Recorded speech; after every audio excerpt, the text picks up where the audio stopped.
प्यारे बच्चों सुप्रभात। आज हम करेंगे अगला पाठ नैतिक शिक्षा में। नाम है इसका हेमचंद्र विक्रमादित्य। पहले हम करेंगे पाठ के जो कठिन शब्द हैं। पालना, झूला, यानी छोटे बच्चे को झुलाने के लिए जो झूला होता है उसको बोलते हैं पालना। अनुपम, अद्भुत। पंच भौतिक देह, 5 भौतिक पदार्थों से बना हुआ शरीर, जिसमें आकाश, जल, अग्नि, पृथ्वी और वायु तत्व होते हैं। विद्यमान, उपस्थित। चारों खाने चित होना, बुरी तरह से हार जाना। पुष्टि, समर्थन, समृद्ध, धनवान, पैतृक होता है बाप दादा की। घनिष्ठता, गहन संबंध। ख्याति, प्रसिद्धि, अहम, महत्वपूर्ण, विलक्षण, अद्भुत। तत्पश्चात, उसके बाद, उत्तरोत्तर, एक के बाद एक करके, निरंतर। अनिच्छा, बिना इच्छा के। मुख्तियारी, प्रधानी, सरदारी। खिताब, उपाधि। नाकों चने चबवाना, बहुत तंग करना। बागियों, विद्रोहियों। वजीर आजम, प्रधानमंत्री। शिकस्त, हार, पराजय। छक्के, छुड़ाना, बुरी तरह से हरा देना। सूत्रपात, शुरुआत। दस्ता, टुकड़ी। नियति, भाग्य। मंजूर, स्वीकार। अचेत, बेहोश। पाठ का जो है मुख्य अंश देखें। पाठ में क्या बताया गया है। हेमचंद्र विक्रमादित्य पाठ में रेवाड़ी के एक व्यापारी और महान योद्धा हेमचंद्र के जीवन की महत्वपूर्ण घटनाओं का वर्णन किया गया है। उनका जन्म अश्विन शुक्ल दशमी विक्रमी संवत 1556 में अलवर के समीप माछेरी गांव में एक समृद्ध परिवार में हुआ। उनके पिता का नाम पूर्णदास था। कुछ समय बाद उनके परिवार ने रेवाड़ी के कुतुबपुर में आकर सोरे का व्यापार आरंभ किया। हेमचंद्र विक्रमादित्य को हेमू नाम से जाना जाता है। वे शेरशाह सूरी की सेना को बारूद की आपूर्ति करते थे, यानी कि उनको बारूद पहुंचाते थे। शेरशाह सूरी की मृत्यु के बाद उसके पुत्र इस्लाम शाह सूरी ने हेमू को अनेक महत्वपूर्ण प्रशासनिक कार्य सौंपे। आगे चलकर हेमू को 6000 सवारों की मुख्तियारी दी और अमीर का खिताब दिया। 30 अक्टूबर 1533 को उनकी मृत्यु के बाद मुबारिक खां शाही तख्त पर बैठे और उसने मोहम्मद आदिल शाह की उपाधि धारण की। हेमू ने अपने 22वें युद्ध में मुगल सेना को पराजित किया, परंतु 5 नवंबर 1556 को मुगल सेना से जब पानीपत में उनका पुनः युद्ध हुआ, तब उनकी बाईं आंख में तीर लगा। उनकी सेना जीती हुई बाजी हार गई और बैरम खां ने हेमू का सिर धड़ से अलग कर दिया। अब हम करेंगे पाठ का सार। प्यारे बच्चों, भारत की भूमि वीर सपूतों की जननी है। प्रकृति का पालना कभी कभी धरती पर ऐसा अनुपम उपहार छोड़ जाता है जिसे आने वाली पीढ़ियां तक याद करती हैं। एक ऐसा ही अमूल्य हीरा हेमचंद्र विक्रमादित्य थे, जो आज भले ही इस पंच भौतिक देह से हमारे बीच विद्यमान नहीं है, किंतु यश रूपी शरीर से वह वीर आज भी विद्यमान है और रहेगा। हेमचंद्र का उपनाम हेमू था। इतिहास में उन्हें हेमू नाम से ही जाना जाता है। प्यारे बच्चों, तुम्हें जानकर यह आश्चर्य होगा कि हेमू ने अपने जीवन में कुल 23 युद्ध लड़े। अपने जीवन काल में छोटे बड़े 22 युद्धों के विजेता रहे। पानीपत के द्वितीय युद्ध के दौरान रेवाड़ी के हेमचंद्र विक्रमादित्य की आंख में तीर नहीं लगता तो इस लड़ाई में अकबर को चारों खाने चित्त होना पड़ता। यदि ऐसा होता तब हेमू की इस जीत से भारत के इतिहास में एक नया मोड़ आता। इन तथ्यों की पुष्टि इतिहास भी करता है। प्यारे विद्यार्थियों, हेमचंद्र विक्रमादित्य का जन्म अश्विन शुक्ल दशमी विक्रमी संवत 1556 में अलवर के समीप माछेरी गांव में एक समृद्ध परिवार में हुआ था। उनके पिता का नाम राय पूर्णदास था। भारतीय जनमानस के दिल में हेमू का नाम उनकी बहादुरी, देशभक्ति, दूरदर्शिता एवं प्रशासनिक योग्यता के कारण सदैव गौरव का प्रतीक रहा है।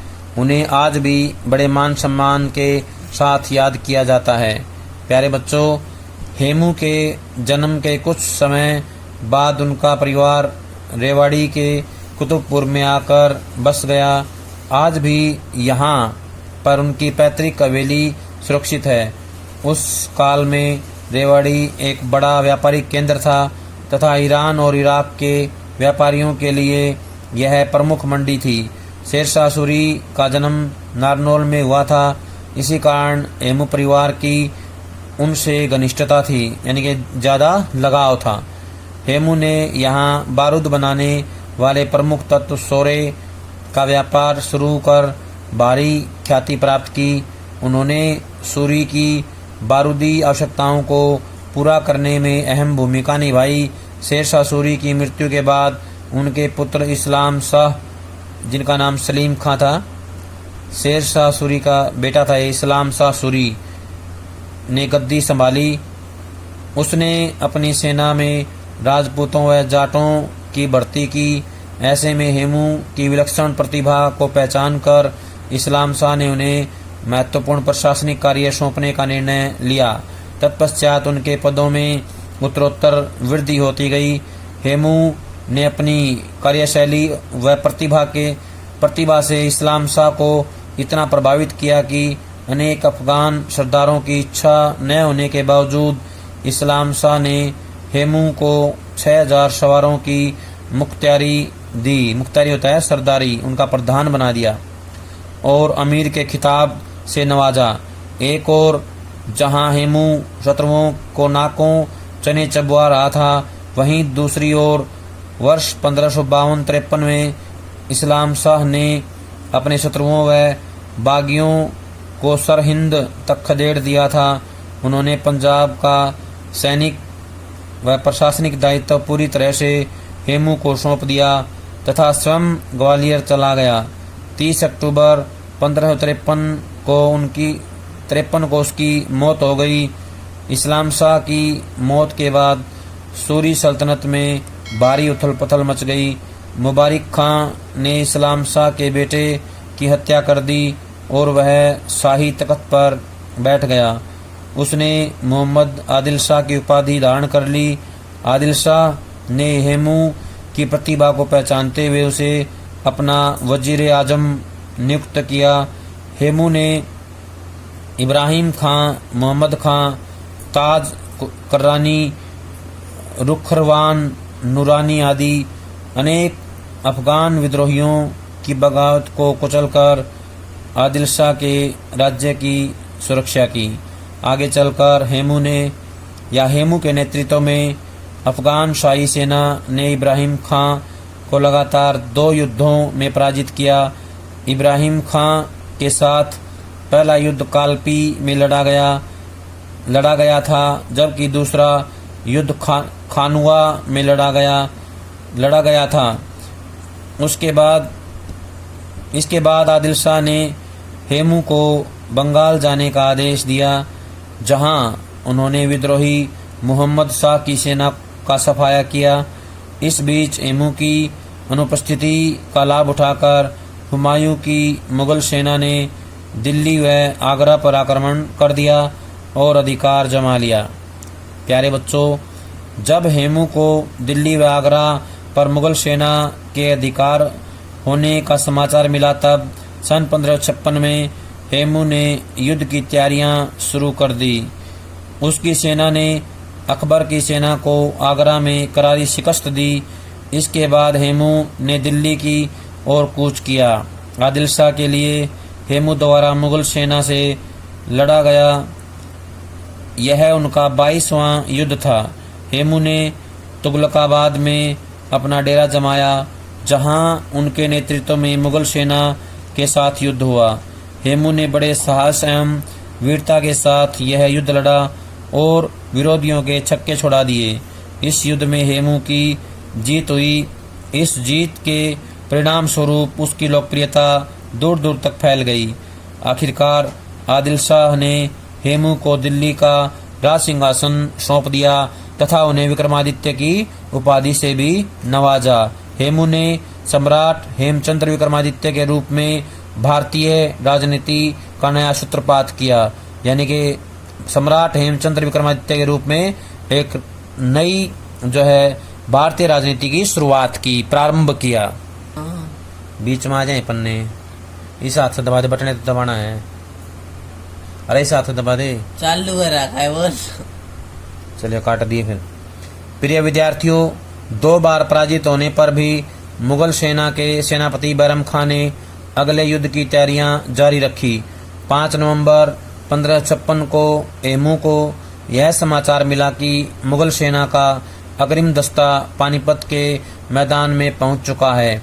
यह समाचार पाकर हेमू भी अपनी पूरी सेना के साथ पानीपत के मैदान में पहुंचा और उसने इस दस्ते को 3 ओर से घेर कर जबरदस्त आक्रमण किया। युद्ध के दौरान हेमू अपने हवाई नामक हाथी पर खड़ा होकर शत्रु को ललकारता हुआ अपने सैनिकों का मनोबल ऊंचा कर रहा था। हेमू की सेना ने अपने पराक्रम और शौर्य से मुगल सेना की ऐसी हालत कर दी कि वे मैदान छोड़ने की तैयारी करने लगे थे। वस्तुतः नियति को कुछ और ही मंजूर था और जीती हुई बाजी हार में बदल गई, क्योंकि इसी बीच हेमू की बाईं आंख में एक तीर आकर लगा। इस घटना ने उस युद्ध की दशा और दिशा ही बदल दी। यह तीर उनके सिर के आर पार हो गया। इसके बाद भी हेमू अपनी सेना को प्रोत्साहित करता रहा, किंतु इस तीर ने वीर हेमू की विजय को पराजय में बदल दिया। शीघ्र ही हेमू अचेत हो गया। मुगल सेना ने हेमू को अचेत अवस्था में बंदी बना लिया और मुगल सेना के सेनापति बैरम खान ने हेमू का सिर धड़ से अलग कर दिया। इस प्रकार इस योद्धा को वीरगति प्राप्त हो गई, यानी कि सिर धड़ अलग से कर दिया हेमू का, और इस प्रकार इस योद्धा को वीरगति प्राप्त हुई। प्रिय विद्यार्थियों, हेमू ने जिस साहस व वीरता के साथ अपने शत्रुओं का सामना किया, वह उन्हें महान योद्धा सिद्ध करता है। हेमचंद्र विक्रमादित्य को बेशक इतिहास के पन्नों पर यह सम्मानजनक स्थान नहीं मिला जिस पर उसका हक था, इसके बावजूद उसकी वीरता का लोहा अनेक शूरवीरों ने स्वीकार किया है। हेमू ने अपने साहस, शौर्य और पराक्रम से न केवल भारत भूमि को अपितु पूरी मानव जाति को गौरवान्वित किया है और चंदन है इस देश की माटी उक्ति को भी चरितार्थ किया है। वे आने वाले समय में भारतीय युवकों को प्रेरित करते रहेंगे। प्यारे बच्चों, ये था पाठ हेमचंद्र विक्रमादित्य। सभी इसको ध्यान से पढ़ेंगे, समझेंगे और इसके अभ्यास के प्रश्न उत्तर अपनी कॉपी में लिख लेते हैं। सभी को लिखने हैं। जब तक अगला वीडियो नहीं आता है तब तक सभी अपना काम पूरा कर लें। सभी का बहुत बहुत धन्यवाद।